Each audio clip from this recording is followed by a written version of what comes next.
Andito uli ako sa bahay, guys. After 1 week ay nagkabisihan sa trabaho. So, totoo nga yung yatang sinasabi na pag ang bahay walang nakatira, may titirang iba. At yun nga, yung mga nakakatakot na kasabihan. At dito naman sa akin, iyan guys, tinirahan ng mga kung anong nagkukutkot na naman. Ayan, sa may grapes ko ito, yan ang pinsala na namang ginagawa ng mga nangungutkot dito.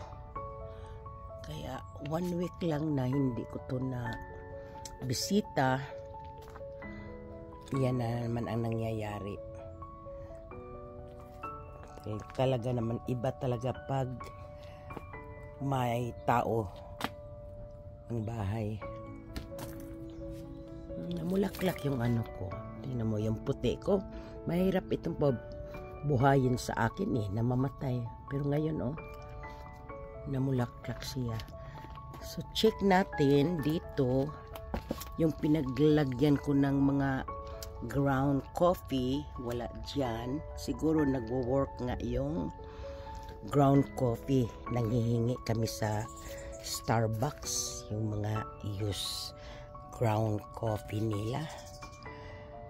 Ay, at ang aking pangalan nito, ang aking papaya, hindi ko pa talaga siya maibaon sa lupa. Sa labas ko siya balat ilagay. At walang mag-alaga, magdilig. Kasi sa init ngayon, kailangan talagang constant ang dilig namin dito. Katulad nga nito, ayan siya. Nanguluntoy sa init. Ang ganda pa naman ng bulaklak nito, pati yung San Francisco ko. Pero ito, patuloy pa rin siya na paglaki. Ang ganda niya, guys. At yun na nga, dahil sa nilagyan ko siya ng tarp. Ayan. Gusto ko nang bumalik dito, guys, pero no choice. Dahil hindi pa talaga tapos yung labasan namin. At ewan ko kung ano pa ang makikita kung nagdidig dito. Tumubo na naman yung aking bougainvillea. Minsan dito nagdidig din, guys. Nilagyan ko rin dito ng ground coffee. At salamat sa isang sis na nagbanggit. Isa sa nag-comments doon sa pamagat na gophers sa isang video ko na ground coffee daw. At okay naman yung aking mga sili. Ayan. Ganyan lang, guys. Nagtanim-tanim ako. Pang decoration lang yata. Or talagang natutuwa lang talaga ako sa mga sili.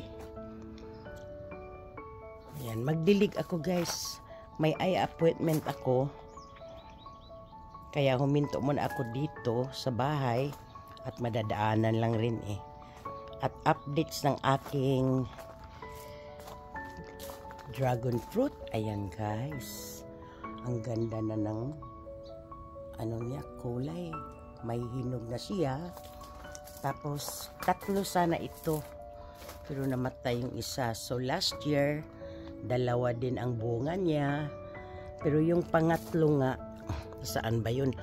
Ayan namatay siya. So next year expect ko na 4 na ang bubunga dyan. So coffee tayo, guys. Starbucks. Andito din yung anak ko kasi ida-drive niya ako At yun ang mga balita dito, guys, sa aking sanctuary garden. Na gano'n na nga, merong nagdidig. So mamaya pagbalik ko, Aayusin ko yan. Kasi nasa punuan ng grapes yata na siya dyan. Baka mamamatay itong grapes ko pag hindi ko siya maagapan dyan. Manghingi na naman kami ng ground coffee. At yung grapes ko, ayan. May bunga. Namumunga siya guys, oh. At hanggang dito na lang guys. Thank you for the support. Ingat lahat.